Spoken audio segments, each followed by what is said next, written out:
99% of people are not willing to do what it takes to make their dreams come true. The Marines have a saying, everybody wants to go to heaven, but nobody wants to die. The center of bringing any dream into fruition is self-discipline. You know, something as simple as food and eating. It's not about your body as much as it is about your mind. It's getting command of your mind to be able to choose actions that are in your own best interest. Every day we are choosing that's not in our own best interest. So if the world is attacking you and the world wants to fight you and the world's trying to hold you down, so you're gonna kick yourself in the balls?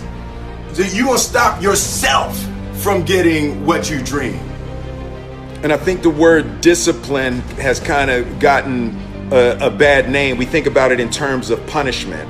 I'm not talking about discipline in that way. I'm talking about discipline in the sense that you forego immediate pleasure for the exchange of long-term self-respect. I believe that self-discipline is the definition of self-love. That when you say that you love yourself, that means that you have behavior towards yourself that is loving. Self-discipline is the center of all material success. You cannot win the war against the world if you can't win the war against your own mind.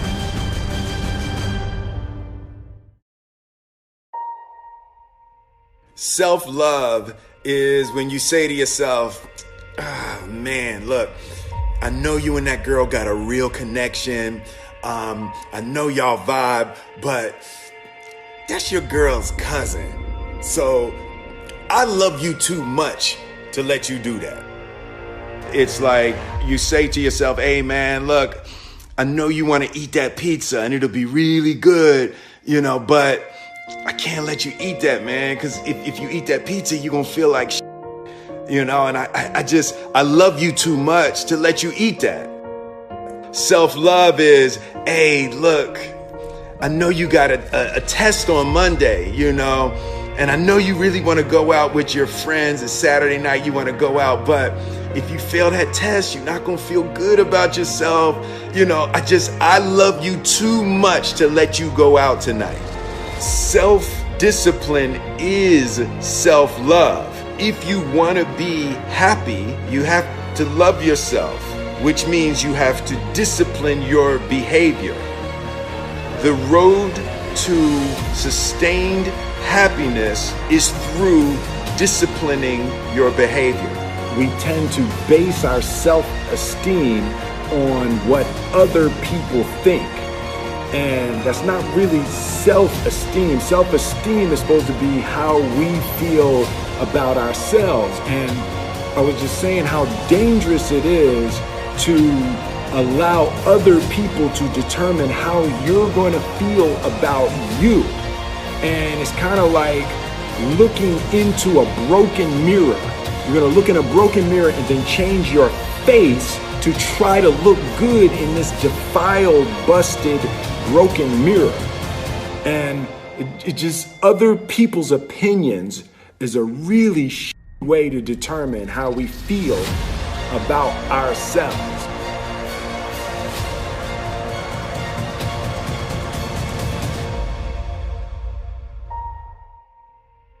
It don't matter whose fault it is that something is broken if it's your responsibility to fix it. For example, it's not somebody's fault if their father was an abusive alcoholic, but it's for damn sure their responsibility to figure out how they're going to deal with those traumas and try to make a life out of it.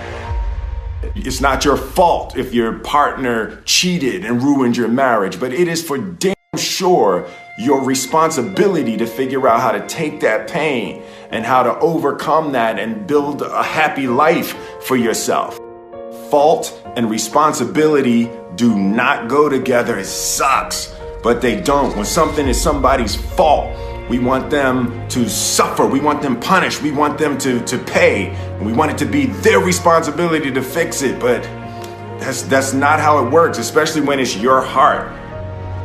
Your heart, your life, your happiness is your responsibility and your responsibility alone. As long as we're pointing the finger and stuck in whose fault something is, we're jammed and trapped into victim mode. When you're in victim mode, you are stuck in suffering. The road to power is in taking responsibility. Your heart, your life, your happiness is your responsibility and your responsibility alone. You can make a person smile, you can make a person feel good, you can make a person laugh, but whether or not a person is happy is deeply and totally and utterly out of your control. The prerequisite for spending time with any person is that they nourish and inspire you. They feed your flame.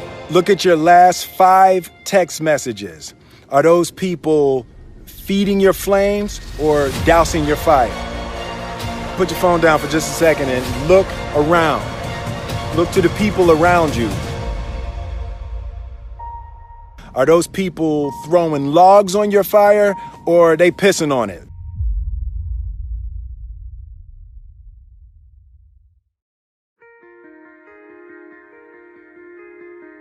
I want my life, I want my